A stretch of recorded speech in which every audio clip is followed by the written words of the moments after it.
I am here with Nir from Yup. Nir, I'm very excited to have you on the pod. I'm super excited as well. How's everyone doing?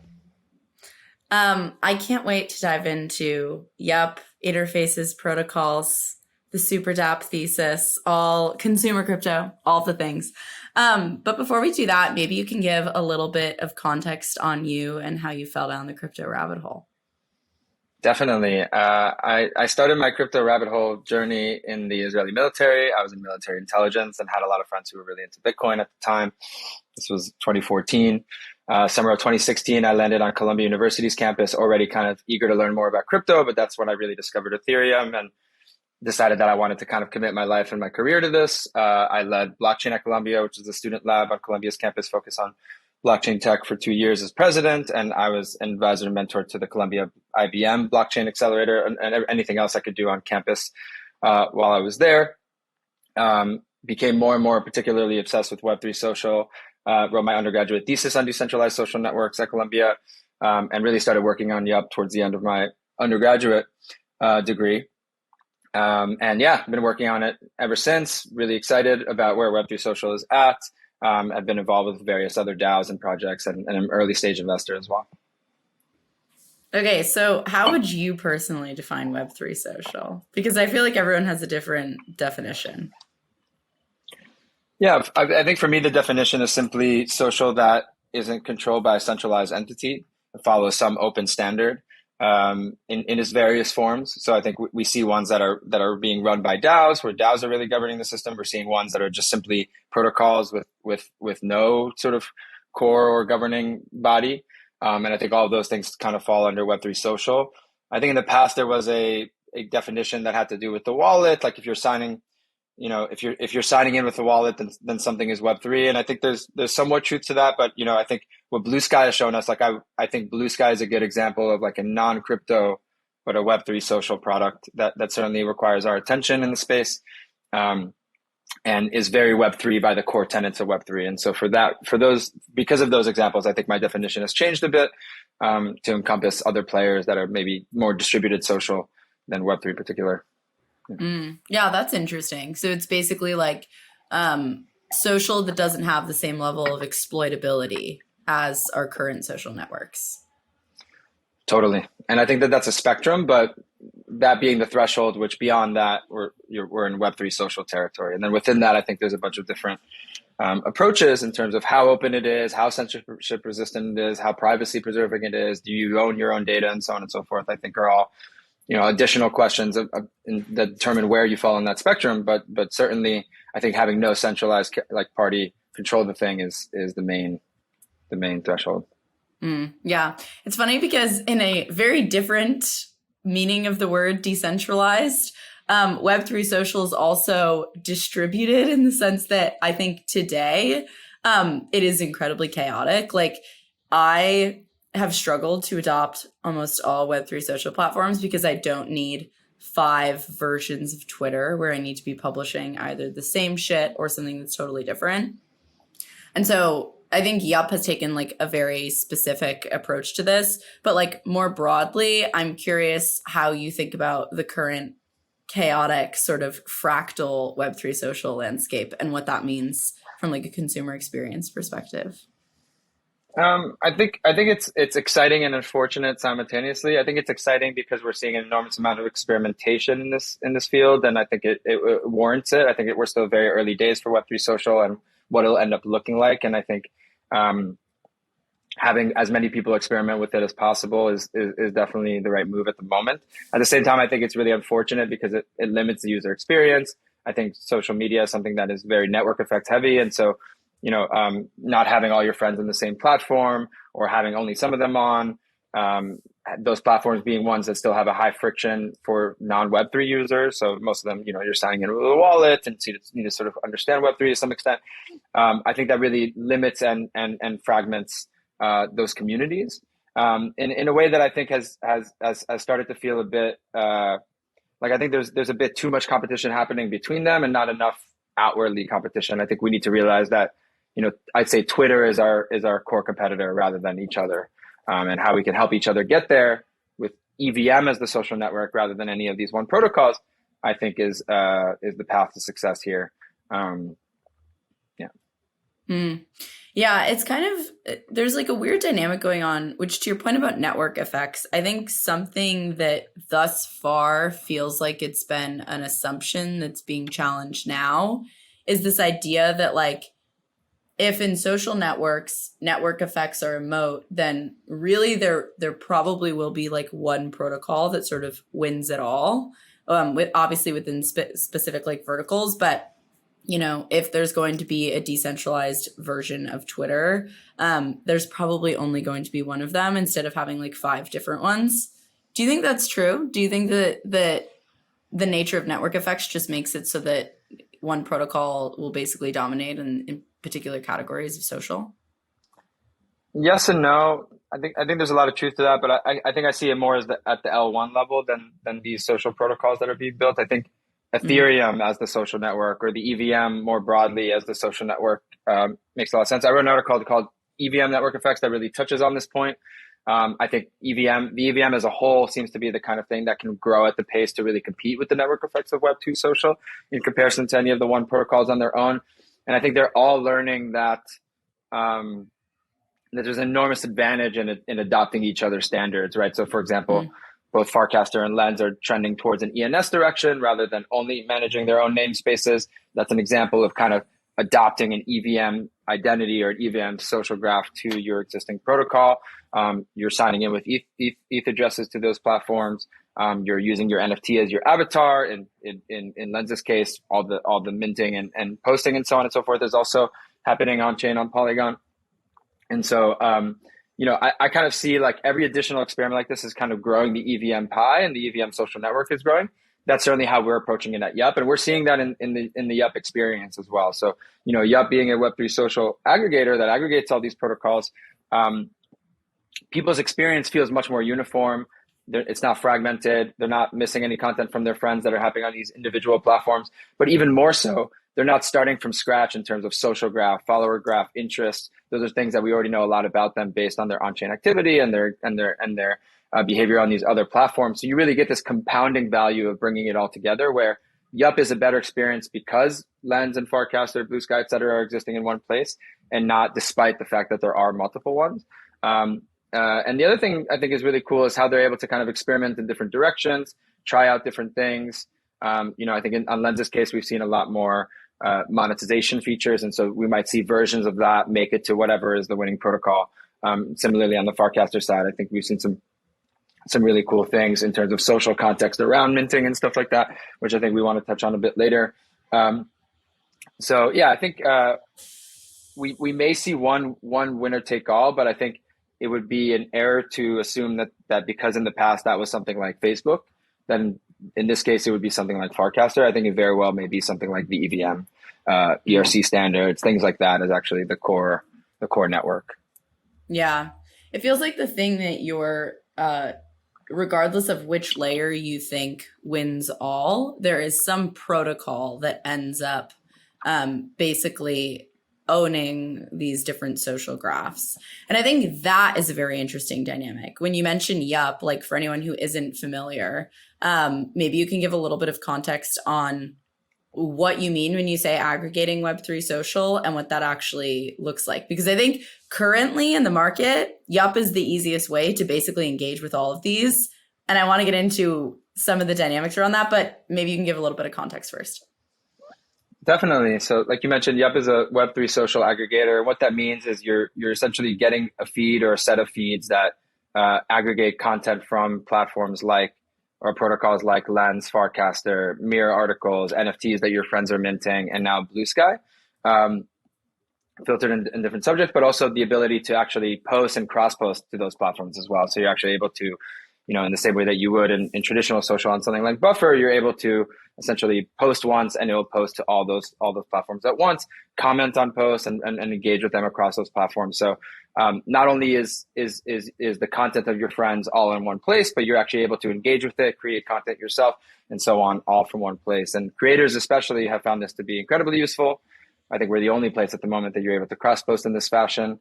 And like you said, I think probably the best place to engage with these platforms simultaneously at the moment. Yeah. And I think what's really interesting about this is like, today that type of aggregation makes a ton of sense. And maybe in the future, like a couple of protocols will win it all. And I don't know, maybe you'll have specific applications for each one of them. But what I think it really like emphasizes is this idea around interfaces being unique and kind of separate from the protocol itself, which I think, yes, like people use Buffer. For anyone who isn't familiar, that's like a social media management platform. Basically, you can post to like different like Instagram, Twitter, whatever. Yes, those exist, but they're not like the norm. And I would imagine that an Instagram or a Twitter or a Facebook don't love the idea of people using those because it bites into like ad revenue and things. It feels like with social protocols, we're kind of looking at a very different dynamic where actually, Lens wants people to build front ends. Warpcaster, is Farcaster officially called Warpcaster now, or is Warpcaster the client? What is technically the Warpcast is just the client. Yeah, Farcaster is the protocol. Okay, so like the fact that they have different names even is fascinating. That used to not be the case, right? So it feels like there's something that's unique about Web3 social that allows for this type of interface development and like encouragement of interface development. What do you think it is? Like what's actually different about Web3 social that's making that possible? Totally. So first, I want to touch on the Buffer thing just so people have more clarity. Buffer is like a B2B SaaS tool that allows like social media managers to cross-post to multiple platforms at once. It's insanely limited in the integrations that you have compared to Web3. And so that's like a massive advantage that we have on our end. So for example, like pulling streams of content, like creating a feed based on the content of people you follow on those platforms, undoable. Connecting more than a certain amount of accounts, undoable. Following people or doing any action like commenting, replying to a post, anything like that from Buffer, not doable, right? So very, very limited. And that has a lot to do with the walled gardens of Web2 social that really limit Buffer's ability to give you like a fully integrated experience the way that we can. On Yup, basically any feature you could do on Warpcast to integrate with the Farcast, to engage with the Farcaster protocol, you can do on Yup to engage with the Farcaster protocol, and that's a massive advantage. To your point about the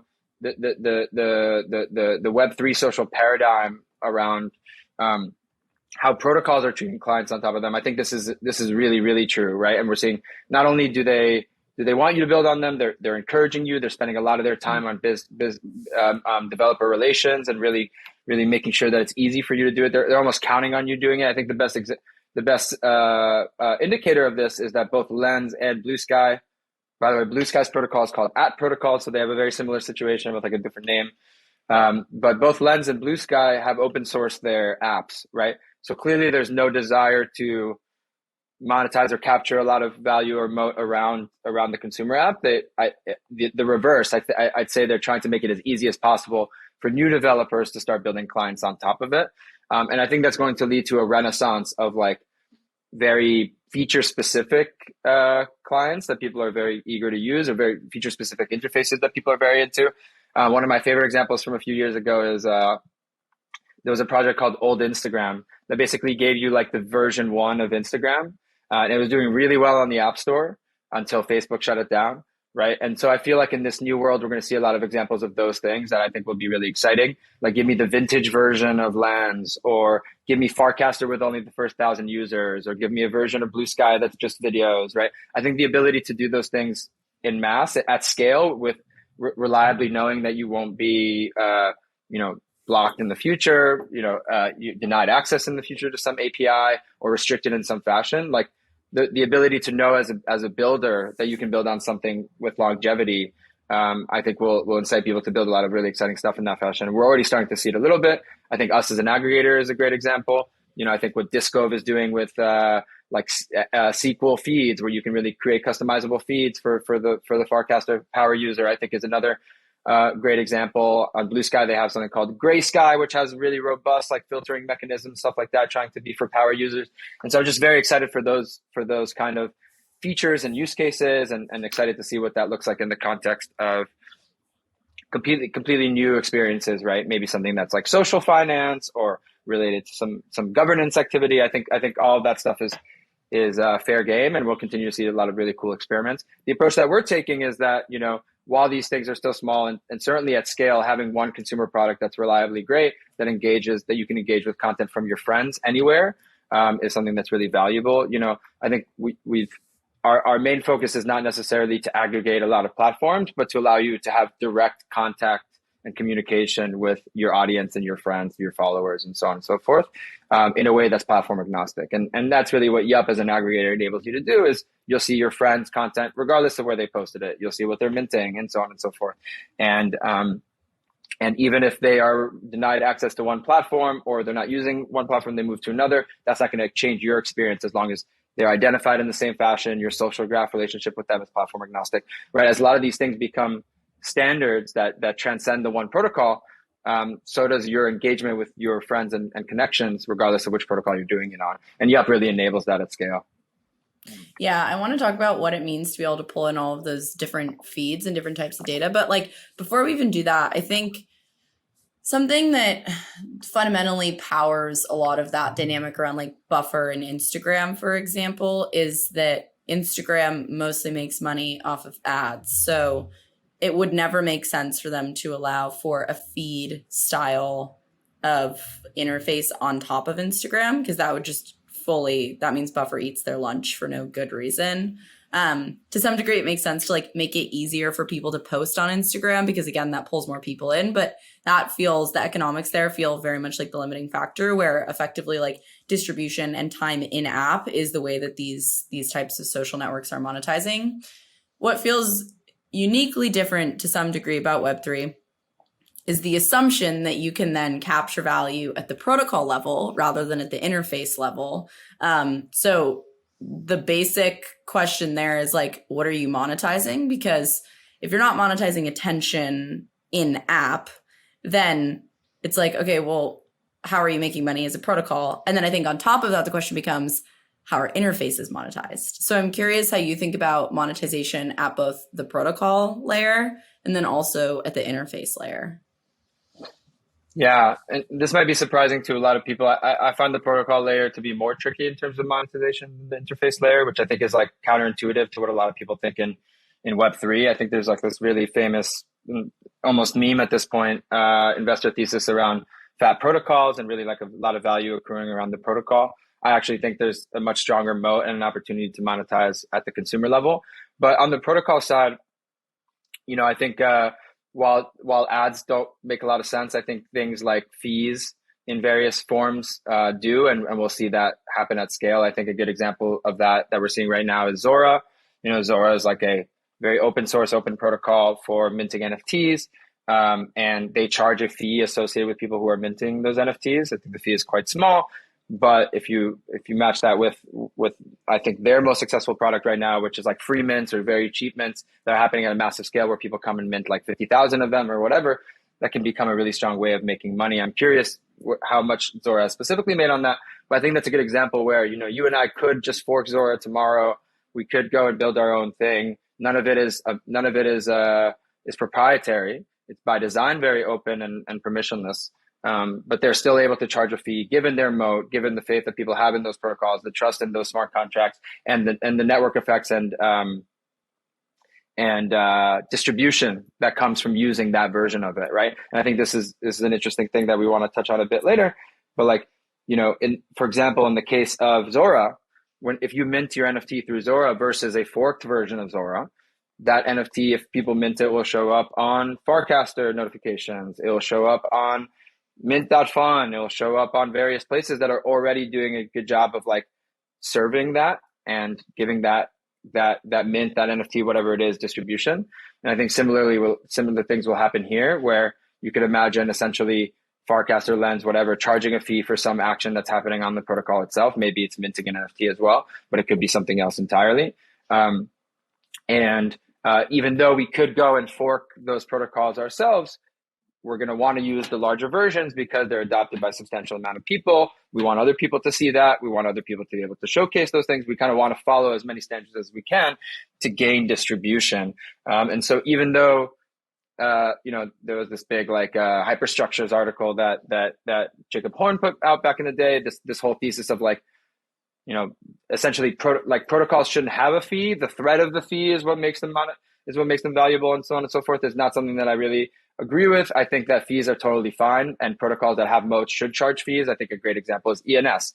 ENS charges fees for every domain that you create. There's kind of like a tokenomics reason for that, or I would say like a squat resistant reason for it, but it is a form of monetization, which creates a really strong revenue stream for that DAO and that protocol. And I think is an example of like, well, there's nothing stopping us from forking ENS, but clearly ENS has a really strong moat that's well established with distribution. My identity will show up on all these, 100 dApps and so on and so forth. It's being used by big platforms like Coinbase and so on and so forth. So I think just you can establish moats while still being open source, and then charge fees on top of those. Even if it feels that people could fork it, the moat there is really strong. On the app side, I kind of find it more clear because I firmly believe that if you're giving people a consumer experience that they love and they use your app on a regular basis, then small fees associated with convenience and ease is something that people will be very fine with. I think the best example of this is MetaMask making over $300 million in 2021. A lot more money than the protocols that they integrate on top of. In the case of swaps, like, the MetaMask company is making more money than the Uniswap company in relation to swaps happening on Uniswap because of the additional fee that MetaMask adds on their wallet. And remember, users that are using MetaMask, all they need to do is go to uniswap.org and they wouldn't be paying that fee, or go to matcha.xyz and they wouldn't be paying that fee, right? There's like a million places where they could go and easily not pay that fee. They don't need to fork anything. They don't need to do anything as a consumer. And just for the sake of convenience, they'd rather swap directly from the wallet they're on. I know that this is how Rainbow plans on making money in other wallets as well, and I think it makes a ton of sense.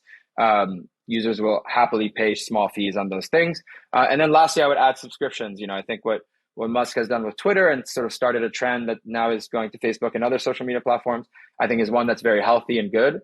Ideally, even if ad revenue is still a large portion of your business model, the more that you can stray away from that, the less there'll be misaligned incentives. And so I think even the Web2 social platforms are seeing that.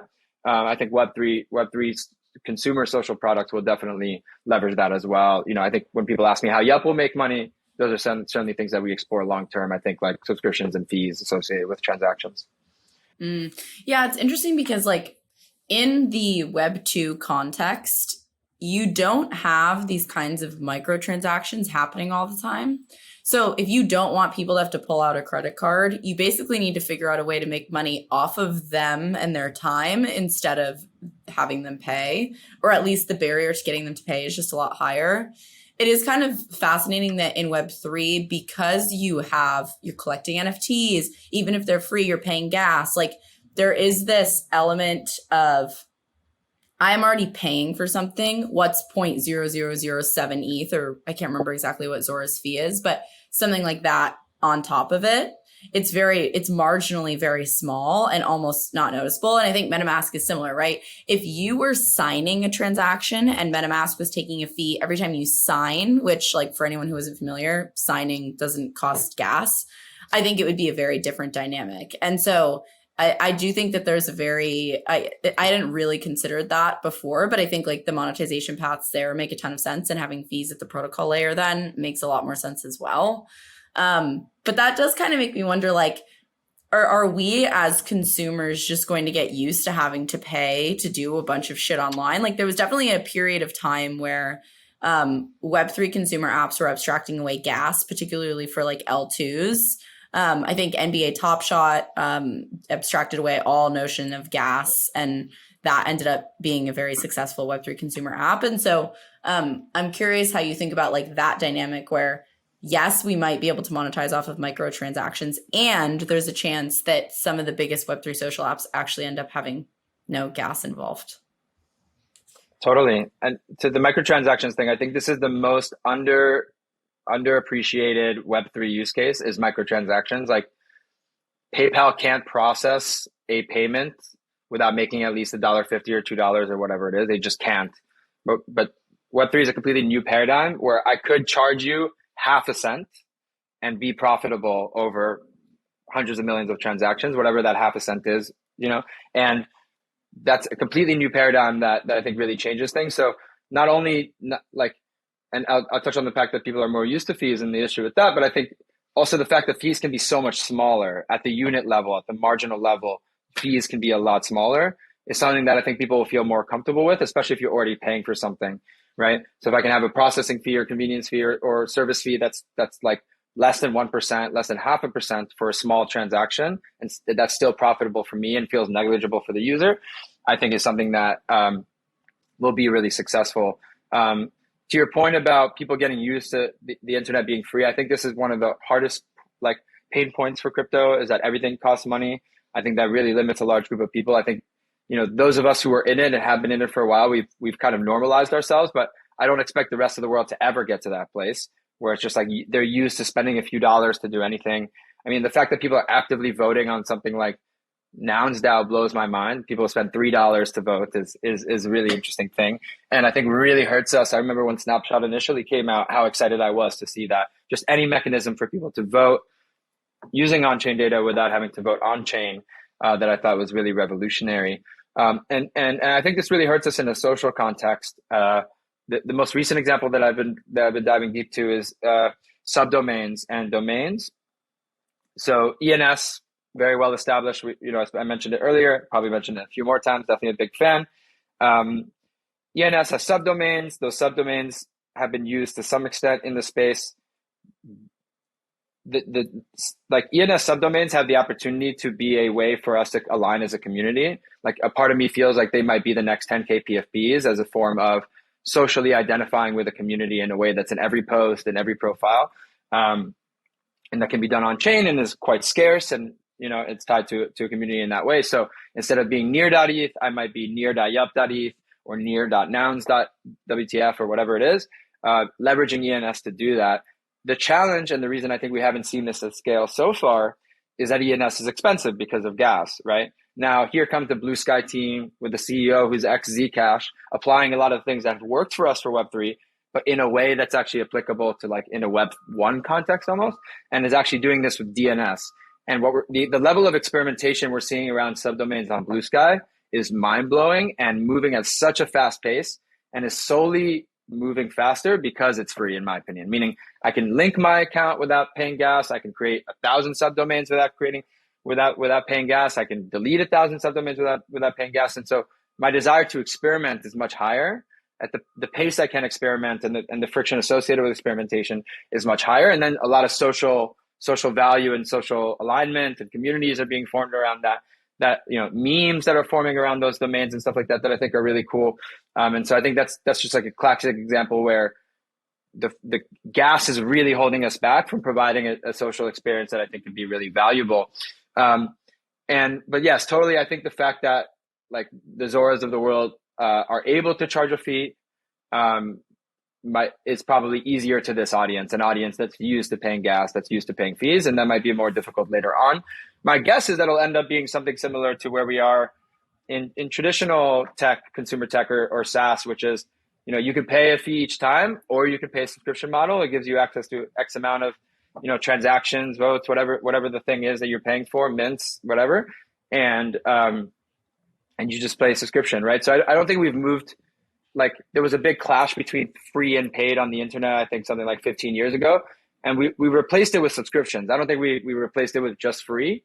We replaced it with something that feels free on a day-to-day basis. And I think that's kind of where crypto needs to get to. Doesn't matter how many Netflix movies I watch, I paid a subscription and I should be able to watch as much as I want. I think that's kind of the consumer experience that people want. And once Web3 gets there, I think monetizing around subscriptions makes sense as well. Yeah, and I guess like the other early versions where we're seeing this play out in traditional Web2 social is like Twitch and TikTok having like, I don't know if they call them donation features, but the features where you can, if someone is streaming, like give them money. Tipping. Yeah, that type of dynamic is kind of interesting. And I feel like that is a more recent, like the last few years. I feel like that prior was not something that at least was on my radar. So that is a passion economy. Yeah, like a passion economy Patreon. I think Patreon is like the main startup that pushed this originally, but certainly I think it's quite prevalent in crypto for like the fintech reasons that, like the DeFi part of crypto. I know that like Twitter's had it for a while with the super subscriber stuff and things like that I think are quite interesting, and actually incorporated Twitter in that. And that seems to be the one killer feature of Nostr right now. Nostr is another Web3 social protocol, not so different from Blue Sky, but leveraging kind of Bitcoin keys, and it's kind of more Bitcoin adjacent. And people are tipping in Bitcoin on that platform. It seems to be like their one killer feature. And so, yeah, I definitely think in a world where your social identity is also your account, it's also your Cash App, it's also your Venmo. I expect to see a substantial amount of like passion economy activity of people like just tipping, supporting things without expecting nothing in return. I think a lot of the mirror experiments we saw fall in that category, like a lot of the Kickstarter stuff that was happening in crypto at the peak, I think is another example of that. I think we'll keep on seeing that. I think my issue is people don't talk about the size of those use cases enough. Like another one that's mentioned a lot is like status. People just wanting status within a community as being a really valuable thing you could offer them. I think both status and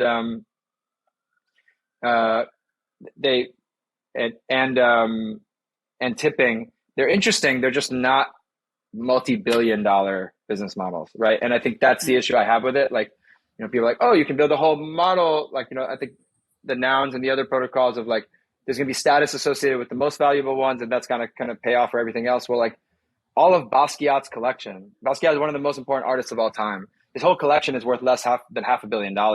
Like Coinbase makes that in a month. You know what I mean? It's just not, it's not big enough to support these business use cases, in my opinion. Both status and tipping. But I think they're really interesting, and I think we'll continue to see them. I think gifting is a really interesting one. Definitely, like people gifting each other NFTs and stuff like that as a form of tipping or as a form of acknowledgement, as a form of like poking the way you would on Facebook.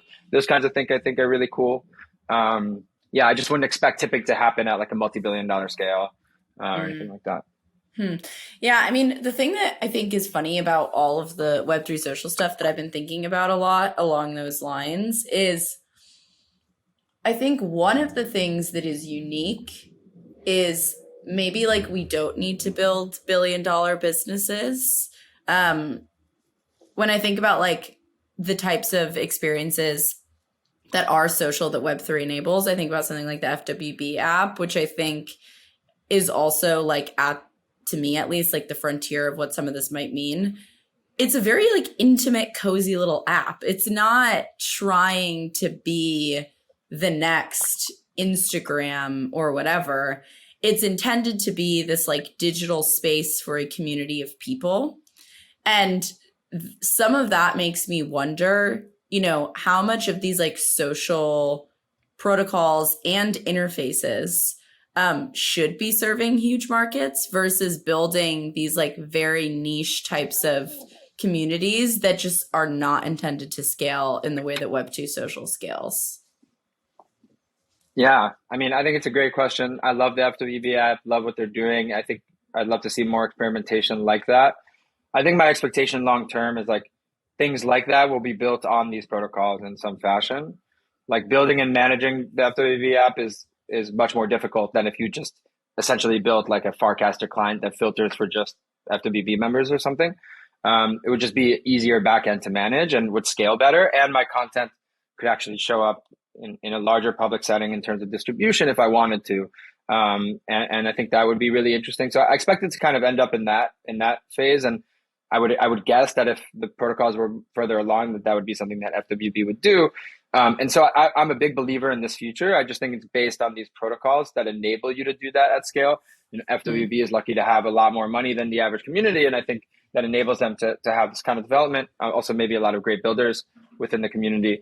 But I expect in the future that to see a lot of things like that, but built on top of existing protocols. What you said about not needing billion-dollar businesses, I think that's the strongest argument. Like we assume that just because there's a lot of value to create within Web3 social, that value is going to accrue to the businesses. When in my belief is actually the people are the new businesses, people are the new platforms. So like people will make a lot of value in Web3 social. I think it's just going to accrue at the individual level rather than at the platform or the protocol level, in my opinion.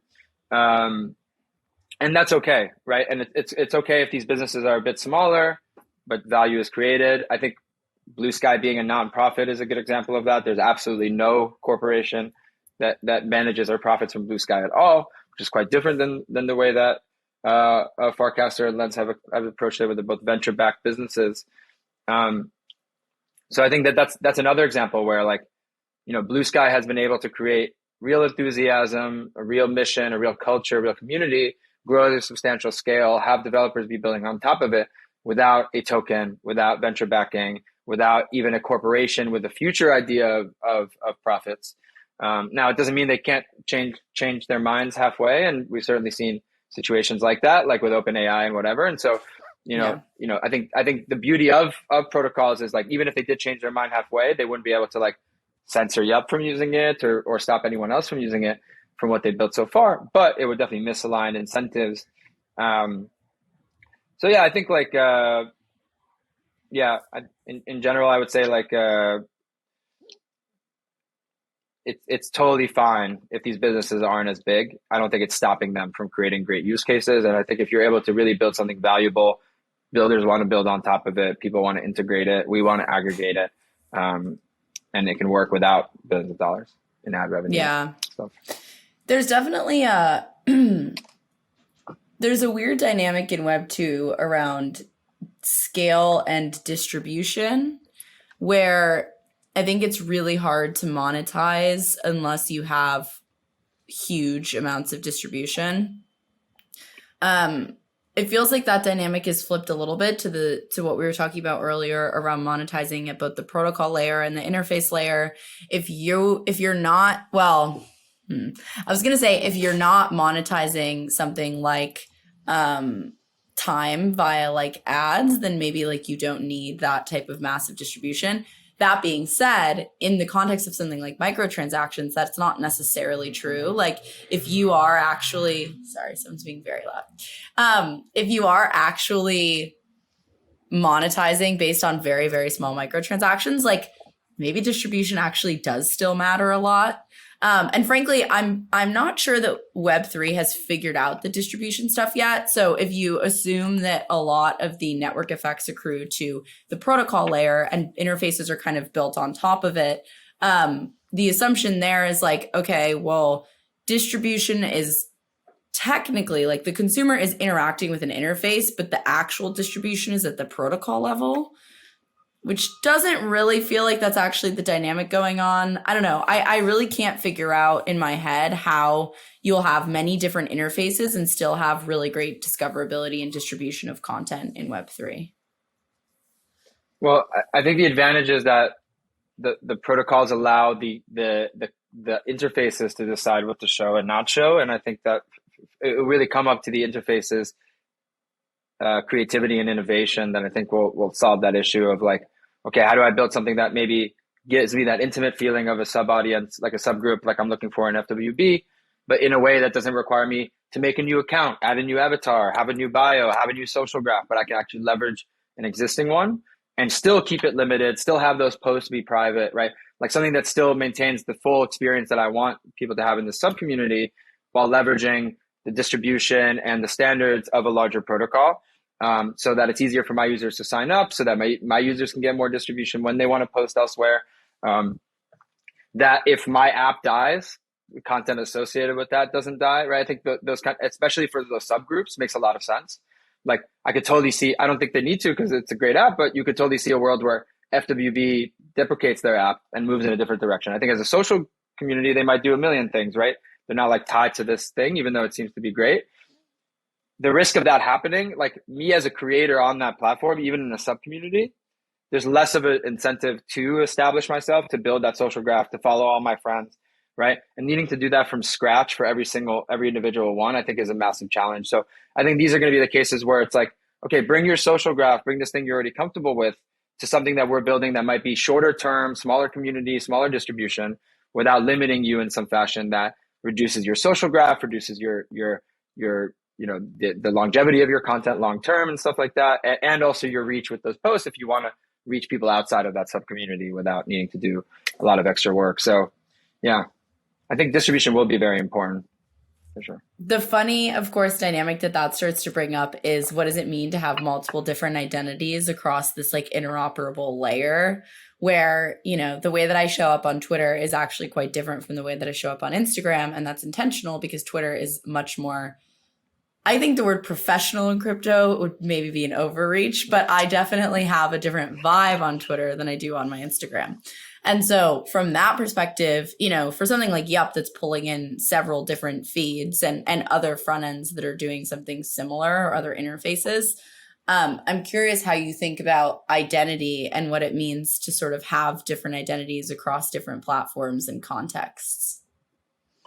Yeah, I'm a big believer that people should be able to have a lot of identities. I think this is my biggest issue with like KYC approaches to symbol resistance. I think things like WorldCoin and stuff like that don't really enable something like this. Not just for one person to have multiple identity, multiple people to have one identity. Those kinds of things I think that are really relevant. To say that Satoshi Nakamoto doesn't have an identity because he hasn't identified himself as a human or herself as a human or themselves, I think is a mistake. Like clearly there's an identity with real value, with real, whatever, regardless of whether they're human or not. And I think we're definitely going to move further in that world, further in that direction.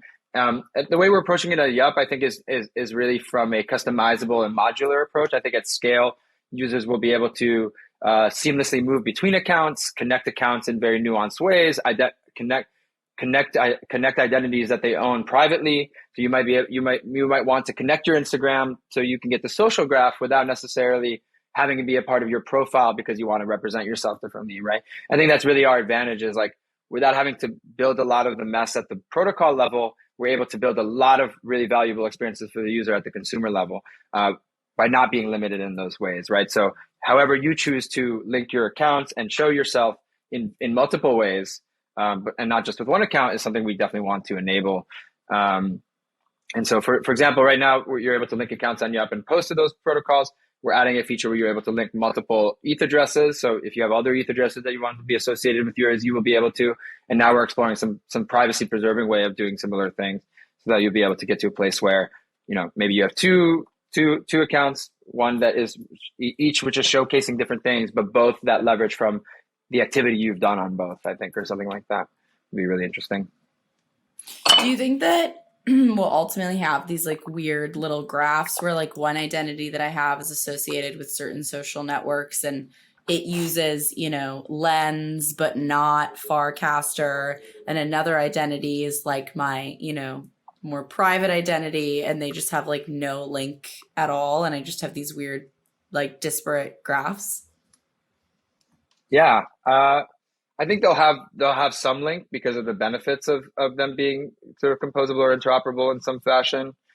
I would even say like there's a lot of that already happening in our traditional social experiences. We just don't really think about it. Like your email, some of your email addresses are tied to certain ones and others are tied to different ones. You've set aside certain email addresses for different things, and the inbox and things associated with that, like the security associated with that email. Do you have 2FA on it? Is it safe? The domain associated with that email, but then also, the content you want to consume when you're looking at your inbox are all reasons that you would choose a different email to connect to different things. It's just that that's happening very privately and in a way that feels very native to us. And Web3 is happening very publicly in a way that doesn't feel very native to us at the moment. But I think ultimately at scale, it's just going to be like our ether, like the address and the wallet part of it will feel really boring, almost email-like very happening behind the scenes and very private. And how you show yourself public will be much more with like those identities and might be separated, might be connected in some way, depending on you. I think like Plaid is another good example of this. Like you're connecting multiple bank, you're connecting one bank account to multiple apps, whether it's a portfolio tracker app or a trading app like Robinhood or whatever. And Plaid was able to build a multi-billion-dollar business off that because there's such an advantage to not needing to deposit, like not needing to move money elsewhere or prove that I own an account with a wire or whatever other reason, whatever people were doing before Plaid. I think similarly here, it's going to be that kind of thing. And then really up to the user, how they want to connect various things to various whatevers, which bank account, which email address to what identity and app. I am very curious to see, like, when I think about, how I connect accounts and what my like Web2 identity graph probably looks like. I'm sure there are like way more connections, even with like IP address, like you can see, okay, totally. This person is using the same IP address and they're using multiple different emails. But to your point, like the interesting thing about a lot of those is that they're private. Like really, there ideally are very few parties who know my IP address and what I logged in with. And so I think the weird thing to me about Web3 is that because all of this stuff is public, these links are happening in a way where anyone can see them. And I was thinking about this the other day in the context of Reddit, because Reddit is one of the few places where I think you actually see this within a platform because you engage as a user with a ton of different ideas. You do this in other places, but Reddit feels uniquely true where like you post in certain subreddits, you comment, you engage in these like really strange and often disparate types of communities, but it's all under one linked account. And the funny thing about Reddit is that you can click through, like if you make a comment on something on Reddit, I can click through and figure out a lot more about you than I usually can through like Twitter. And I feel like we're starting to build towards that in this Web3 social graph where not only can I see that you're posting on Farcaster, but I can also see that you have, 10 ETH deposited in Yearn on Optimism. And that definitely feels like a scary dynamic. Like it feels like you can figure out a lot more about people. Are you concerned about that? Like when you think about what that means to build a consumer experience, like is there a level of maybe don't post whatever the fuck you want as a consumer because people can go through and learn a lot about you, a lot more than they usually can? Yeah, well, first of all, I love that framing of Reddit as being like obscure but highly stockable. Like it's not really clear who you are right away, but if I wanted to go deep, I could really understand a lot about you by the way you're engaging with these different subreddits. I definitely totally agree with that, and I think it's a very apt comparison to kind of where Web3 is at, where it feels super anonymous and kind of obscure. What's this hex address and like who am I and whatever. But at the same time, for anybody who understands it or goes even like one step to Etherscan or whatever, I can really see everything, right? I think this is like a midway point. I think at scale, we'll see solutions to this. I think I'm particularly excited about things like Sysmo and Disco. Sysmo is kind of like a way to do like privacy preserving attestation NFTs that prove what you've done and tie them to a different identity. So you could have like a public ETH address that you're okay with being doxed at that has proven attestations associated with another ETH address that you own.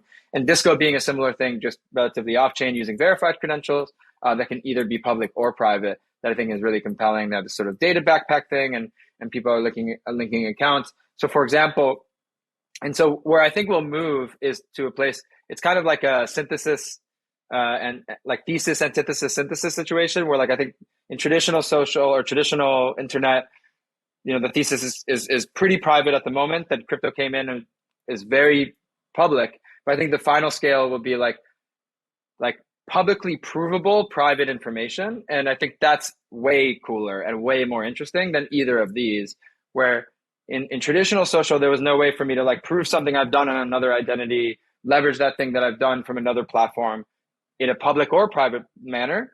And crypto is going to give us that, is already giving us that in a public manner and eventually will in a private manner in a way that I think is really valuable for the user. I think it is an important thing though to mention to consumers, especially people who are new to crypto. Hey, the things that you're doing are public, people can see it and so on and so forth. There's parts of it I personally really like. I think like receipts from a meme standpoint is really interesting alongside. I think we've seen a lot of really interesting like scammers get outed because of stuff they're doing. Like they're talking one way on Twitter and at the same exact timestamp, they're doing something completely different on chain. I think those things are really interesting. Commentary with what's happening on chain in the context of this stuff. Anonymous social, like we've seen in the past with like Yik Yak and stuff like that, but with real credentials, I think makes a really killer feature. Like if I can prove I have 1 million followers on Twitter and then with that kind of post anonymously, I think that can become a really interesting feature, use case, product, whatever. It's almost like what QAnon is, but real. Like you could kind of prove you are actually an FBI agent and then spread a bunch of conspiracy theories rather. You know what I mean? Like the fact that you'd have a mechanism for proving it that is platform agnostic and privacy preserving, I think is a really interesting thing. And so we might see a lot of that stuff like, hey, I'm high up at Google. Here's a credential proving that I am. That's privacy preserving. And now I'm like shit posting with you knowing that I'm like a VP at Google somewhere, right? Without me identifying myself, I think will make for really cool consumer experiences. So I think that's the end state. And a lot of users that aren't aware of that need to be made aware, because the worst nightmare is like finding out stuff is public that you didn't think is, stuff that's going to last forever that you don't know how to take down, and so on and so forth. So definitely a big roadblock, I think, for larger audiences, but over time will be a really exciting feature. Yeah, as we wrap up, I think this is like one final topic that I just wanted to touch on. A lot of that feels like it comes down to helping when it comes to consumer experiences, like actually helping visualize what's happening on chain. That's something that I have been thinking a lot about, both from like the work that I do with Metropolis standpoint, but also more broadly. I think Yup is doing a really interesting job here of just like, how can we make what's on chain more obvious to people? And to some degree, I think like that question around how much should consumers be made aware and cautious of their own posting, part of that really feels like just helping understand the paradigm that like all of this shit is public. And it kind of reminds me weirdly of like in the earlier days of the internet, you kind of needed to like know where you were going in order to find things. And then Google, of course, indexed everything. Feels like we're kind of like moving into our indexing era, not literal indexing of what's on chain, but the visualizing of what's happening on chain. I'm curious if you have specific thoughts on what visualization of on-chain data might look like as we like sort of move into hopefully more consumer experiences. Totally. A big one on our end that we think about a lot is like rich social context. So going from a place of like an Etherscan transaction with an ETH address and not a lot of information to like an avatar, username, handle, full name, bio associated with that user when they're doing that action. And being able to source that information not only from the chain, but also from Lens, Farcaster, Mirror, Blue Sky, or wherever else the user has given that data. That I think is really interesting. And one step further is actually your social graph in the context of those things. So really like the way, like on Yup, for example, when a friend mints an NFT, you'll see it. If you click on that NFT, you'll see all of your friends who own that NFT as well. Warpcast is now doing notifications that show you a list of people that have minted an NFT. Once Upon has some really cool features as well. Once Upon is like a better Etherscan, I would say. Has some really cool features as well in terms of like other ETH addresses that you've interacted with that have also done this action. And that serves as a security use case of like, okay, this is a safe contract to interact with, but I think it also serves a very social use case of like, oh, I should also participate in this, and like a sense of belonging, and this is what my friends are doing, and like a form of social proof that I think is really interesting. And so definitely for us, that's something we think a lot about, getting to a place where every transaction that we want to show on Yup as a piece of content looks the way a piece of content will look like in traditional social. Avatar, human readable username, action that's understandable for an average person rather than something that's really sophisticated, timestamp, hash, blah, blah, blah. Like you don't really need all of that. I think the other issue, and then on that front, I'd love to see even more things be built in that direction. Cause I think, like you said, it still feels very like a pre-Google internet era. And specifically Etherscan, it was built for people who like want to interact with smart contracts directly, want to check that transactions actually went through. Like it's a very secure technical product. And I think on the Block Explorer side, I think we're going to see some really exciting, like very friendly, social, like here's what my friends have done kind of thing. I think Zerion is probably a solid example of this, or the way Rainbow is approaching some of this stuff, I think is a decent example. But I think people should push that even further. Like, what does the Block Explorer look like that's like social first or content first or NFTs first rather than transactions, right? That holds itself to a certain standard of a consumer experience in terms of human readable accounts and things like that I think would be quite relevant. Totally. Yeah. I'm very excited to see how that space evolves. Nir, this was so wonderful. I always appreciate your thoughts on Web3 social and protocols and interfaces and all the things. Where can people learn more about you and what you're building at Yup? You can check out Yup at yup.io, or sign up for our mobile waitlist at mobile.yup.io. We have a really awesome mobile app that allows you to do all these features. You can also find me at nir.eth anywhere. That's the advantage of having one universal identity. I'll see you guys on the metaverse or whatever. Beautiful. Thank you so much for coming on the show.